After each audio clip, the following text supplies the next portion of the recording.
यक्ष प्रकरण। जयद्रथ के लौटने के बाद पांडव काम्यक वन छोड़कर द्वैत वन में आ गए। वे वहां पर अपना अधिकांश समय ध्यान, यज्ञ, अनुष्ठान और व्रत उपवास आदि में बिताते थे। एक दिन एक ब्राह्मण वहां आकर युधिष्ठिर से बोला, राजन, मेरे पास हवन करने के लिए पेड़ से लटकी हुई 2 लकड़ियां थी, लेकिन एक हिरण वहां आया और शरीर की खुजली मिटाने के लिए पेड़ से अपना शरीर रगड़ने लगा। इससे पेड़ से दोनों लकड़ियां उस हिरण के सींगों पर आ गिरी। हिरण डरकर वहां से भाग गया। उन लकड़ियों के बिना मैं अपना हवन संपन्न नहीं कर सकता। कृपा करके आप हिरण के पदचिह्नों के पीछे जाकर मेरे हवन कुंड की वे दोनों लकड़ियां वापस ला दें। ब्राह्मण की इच्छा सुनकर पांडव धनुष बाण लेकर हिरण की खोज में निकल गए। कुछ ही दूरी पर उन्हें वह हिरण दिखाई दे गया। उन्होंने उस पर प्रहार करने के लिए जैसे ही धनुष बाण उठाया, वह वहां से ओझल हो गया। उन्होंने हिरण को ढूंढने की बहुत कोशिश की, पर वह नहीं मिला। थकान और प्यास से उनका बुरा हाल था। पांचों भाई एक छायादार पेड़ के नीचे बैठकर कुछ देर आराम करने लगे। युधिष्ठिर ने नकुल से कहा, नकुल, हम सबको प्यास लगी है। तुम इस पेड़ पर चढ़कर देखो कि क्या आसपास कहीं कोई जलाशय है। नकुल ने पेड़ पर चढ़कर देखा तो उसे कुछ ही दूरी पर एक सरोवर दिखाई दिया। वह पेड़ से उतरकर पानी लाने के लिए चला गया।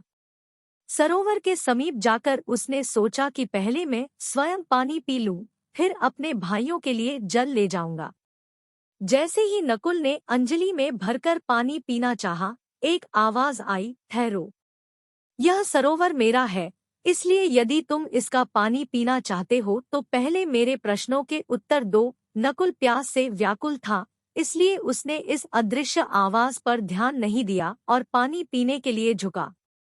पानी छूते ही वह सरोवर के किनारे अचेत होकर गिर पड़ा। जब काफी देर के बाद भी नकुल नहीं लौटा तो सहदेव उसे खोजते हुए सरोवर पर जा पहुंचा। सरोवर के किनारे नकुल को अचेत पड़ा देखकर वह चिंतित हो गया।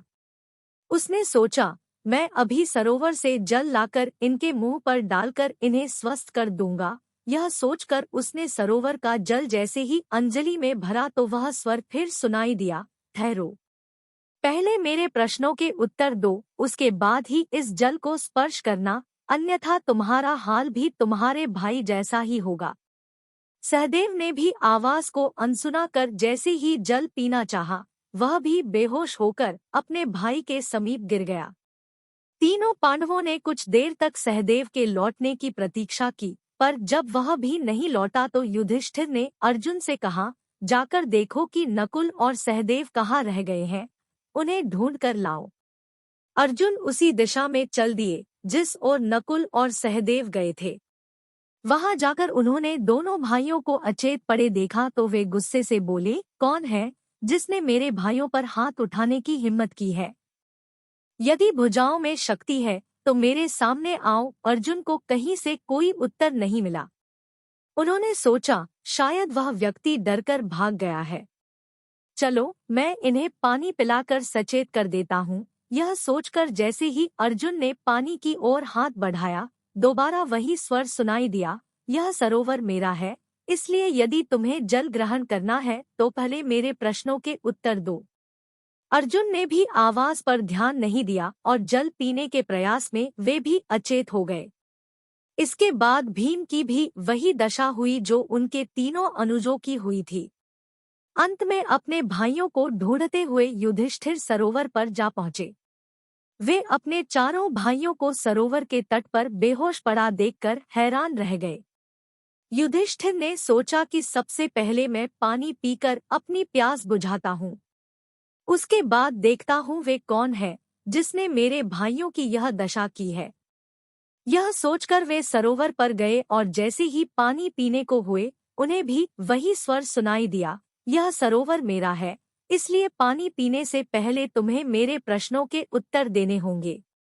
यदि तुमने मेरी चेतावनी को अनसुना किया तो तुम्हारी दशा भी अपने चारों भाइयों जैसी होगी। युधिष्ठिर ने कहा, लगता है मेरे भाइयों ने आपकी चेतावनी की अवहेलना की और उन्हें इसका परिणाम भुगतना पड़ा। लेकिन मैं ऐसा नहीं करूँगा। आप इस सरोवर के स्वामी हैं। आप अपने प्रश्न पूछिए। आपके संतुष्ट होने पर ही मैं सरोवर का जल ग्रहण करूँगा। वस्तुतः सरोवर पर एक यक्ष का वास था जो अपने प्रश्नों का उत्तर चाहता था।